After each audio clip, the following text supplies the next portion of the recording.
Hello မင်္ဂလာပါဒီနေ့အတွက်မေးခွန်းလေးကတော့ What is the sum of the factor of the number 28ဆိုပြီးတော့မှမေးခွန်းလေးတစ်ခုရှိတယ်အဲ့ဒီမေးခွန်းလေးက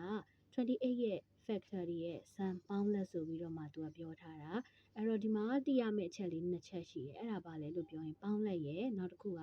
factor of the number 28ကလေးတို့က28ရဲ့ factor တွေအကုန်လုံးကိုရှာပေးရမယ်ပြီးသွားရင်ဒီမှာနောက်ထပ် keywords လေးတစ်ခုကဘာလဲလို့ပြောရင် sum သူတို့ရဲ့ပေါင်းလက်ကိုရှာပေးရမှာအဲ့တော့အဲ့ဟာကိုမတွက်ခင်မှာဒီကျက factor ဆိုတာဘာလဲဆိုတာကိုပြန်ရှင်းပေးမယ် factor စခွဲကိန်းမြန်မာလိုဆိုရင်ဒီကျတို့စခွဲကိန်းလို့ခေါ်တယ်ဒီမှာတော့ဒီကျတို့က28ရဲ့စခွဲကိန်းကိုရှာရမှာအဲ့တော့ဘယ်လိုရှာပေးရမလဲလို့ပြောရင်ကလေးတို့က1ကနေစပြီးတော့မှ28ထိကဏ္ဍလေးတွေကိုလိုက်ပြီးတော့မှရှာပေးရမယ်1ကနေ28ကြားမှာရှိတဲ့ကဏ္ဍလေးတွေကိုစဉ်းစားမယ်အဲ့ဒီကဏ္ဍလေးတွေနဲ့28ကိုအရင်ဆုံးစကြ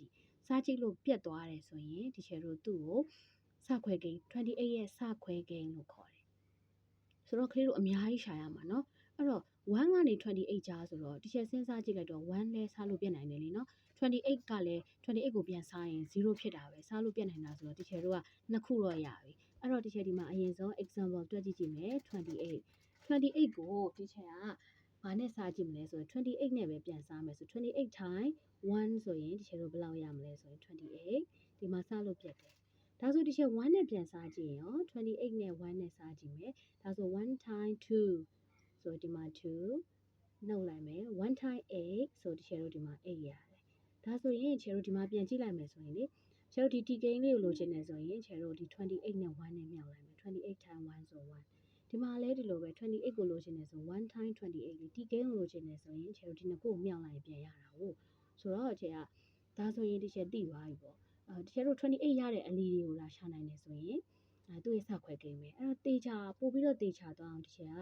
28နဲ့2နဲ့စားကြည့်မယ်1ပြီးတော့ရင်2ကိုချိန်ရွေးလိုက်မယ်လေနော်အဲ့တော့2 times 1ဆို2ချက်တို့ subtract လုပ်လိုက်ဒီမှာ0ကျန်တယ်နော်အဲ့တော့2 times 4ဆိုချက်တို့ဒီမှာ8ရတယ်ဒါဆိုဒီချက်ပြန်စဉ်းစားတော့လေဒီမှာ14နဲ့2နဲ့ဆိုတော့14 times 2ဆိုလဲ that goes to 28ပဲand then ဒါဆိုနောက်တစ်ခုထပ်စားကြည့်မယ်ကွယ်ဒါဆို14ကိုယူလိုက်မယ်14 times 2လဲ28ပဲတွေ့လားဒါဆိုရင်ဒီချက်တို့က2ကလည်း28ရဲ့စခွဲကိန်း14ကလည်း28ရဲ့စခွဲကိန်းနေဆိုဒါဆိုဒီချက်တို့ကတည်သွားရင်ဆိုတော့1ကနေ28တိကဏ္ဍနေအများကြီးစဉ်းစားစရာမလိုတော့ဘဲနဲ့28ရတဲ့အလီလေးတွေကိုလာရှာနိုင်တယ်ဆိုရင်အဲ့ဒီအလီလေးတွေက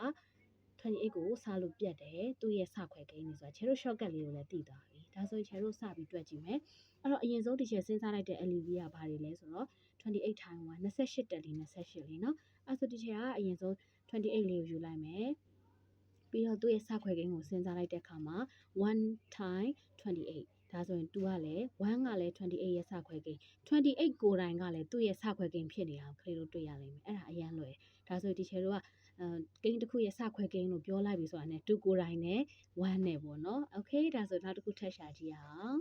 နောက်တစ်ခုကဒီချက်ဒီမှာပြထားတယ်နော်14 times 2 14နဲ့လီ28ဒါဆိုရင်14ကလည်း28ရဲ့စခွဲကိန်းနှစ်ကလည်း28ရဲ့စခွဲကိန်းပေါ့ဒါဆိုဒီချက်တို့အများကြီးရှာစရာမလိုတော့ဘူးအချိန်ကုန်ရမ်းသက်တာသွားတယ်ဒါဆိုရင်နောက်ထပ်28ရစီမယ်စခွဲကိန်းအတွဲလေးကဘာဖြစ်မလဲ